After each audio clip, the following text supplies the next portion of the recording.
और आज भी स्टे नहीं है सर कोर्ट ने आज भी स्टे नहीं दिया है। कोर्ट ने इनको डायरेक्शन दिया है जो L1 है उसको दे दीजिए।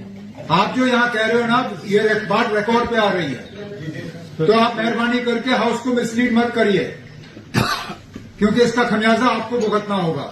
चीफ साहब, टेंडर क्यों नहीं खुलता है? सर मैं फेल हो गया हूँ, इनको बोलूंगा कि खोल तो नहीं रहे, टेंडर भी नहीं खोलते हैं। चाहूंगा जो टेंडर, एक सेकंड ना, पहले तो बताया ना tender. I will go back to Jammu and I will examine each one, so be very careful what you say here. आप टाइम पे टेंडर नहीं खोल रहे हो। एक सेकंड, देखो साहब आप इसको देख लीजिए। एक रोड, दूसरा पानी, बिजली ठीक है इंशाल्लाह, बिजली का कोई मसला नहीं है, 20% ठीक हो जाएगी, लेकिन रोड्स की हालत खराब है। सर मुझे बड़े दुख के साथ कहना, आज आपको डिप्टी सीएम साहब को यहाँ लाना चाहिए। इसलिए सर नाबार्ड की हमें रोड्स 10 साल के बाद यहाँ दो प्रोजेक्ट सैंक्शन हुए।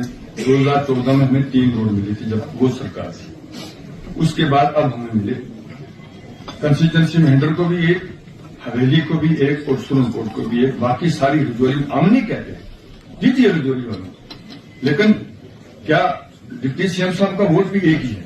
मुझे बड़े दुख के साथ कहना पड़ता है, मैं तो उनकी कोई मुखालफत नहीं कर रहा, लेकिन इंसाफ जहां नहीं होता है फिर उसके साथ इंसाफ नहीं किया जाता। ये मेरे ऊपर वाले का काम है। हमें एक रोड क्यों दीजिए सर बताएं, हम यहाँ बैठे हुए हैं डिपार्टमेंट वाले कि एक एक रोड हमें क्यों नाबार्ड की दी गई सर।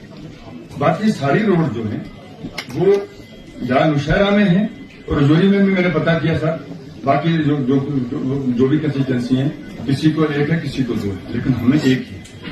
क्या हम हिंदुस्तानी नहीं है? उनको भी एक नहीं सर हमारे पास कभी नहीं आते सर। जानते हो बहुत खराब रोड है, वहां पे OFC केबल डाला उन्होंने, जिसकी 6/6/2025 को हमने यहां से भेजा है अप्रूवल के लिए लेटर। सर 6ठे महीने का लेटर है, इस वक्त तक उसका हमें अप्रूवल नहीं आ रहा है। जैसे सर आप देखेंगे आप हैरान हो जाएंगे, मैंने पूरी ये बना के ये सारी डिटेल ना, क्योंकि आप इकट्ठे करके through ACS in my office, DIPCOM will then coordinate and look into all this. आप ये सारा इनके हवाले कर तैयार है। अगर उनको आप यहाँ भेज दे, हमें यहाँ से 8 घंटे कुछ जम्मू में है, कुछ डिफरेंट एरियाज में लगे, वो विलिंग है आने के लिए। जी काम करो। एजुकेशन और हेल्थ में जिसमें उनका एक लिस्ट आप सकीना के हवाले कर दो, मैं इंश्योर करता हूँ कि ज्यादातर उनमें से हम वापस ले आए।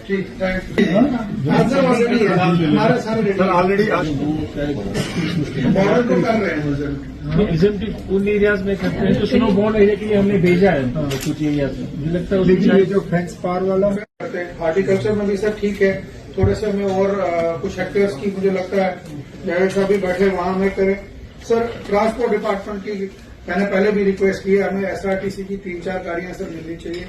हमारा बॉर्डर एरिया है और अमूमन सर थोड़े से भी हालात खराब होते हैं। प्राइवेट हम कर रहे हैं SRTC तो ठीक, जब उनके पास गाड़ियां आ जाएंगी मैं लगवा ठीक सर, वो सर उसमें हम थोड़ी सर उस पर आपको सर थोड़ा सा देखना पड़ेगा, क्योंकि एक गाड़ी सर 40,000 की पड़ती है और बॉर्डर एरिया में खास करके मैंने सर इन्वाइटिंग लिस्ट में सारा लिख के रखा है, ये भी मैं आपको दे दूंगा। सर आखिर मैं ये कहूंगा कि खासकर जिस तरीके से आप डे एंड नाइट काम कर रहे हैं, हमें सर कोशिशें करनी है। आप जो स्कीम के ऊपर से ला रहे हैं और प्लानिंग कर रहे हैं, उसको हमें इम्प्लीमेंट करना है नीचे, और वो जब तक इम्प्लीमेंट नहीं होगी तो उस स्कीम का फायदा नहीं है। मेरी सर आपसे गुजारिश है, अगर आप 2 महीने में एक रिव्यू मीटिंग जम्मू में रखें या श्रीनगर में रखें, हमें उससे बड़ा फायदा होगा। आपको एग्जैक्टिव फीडबैक मिलेगा,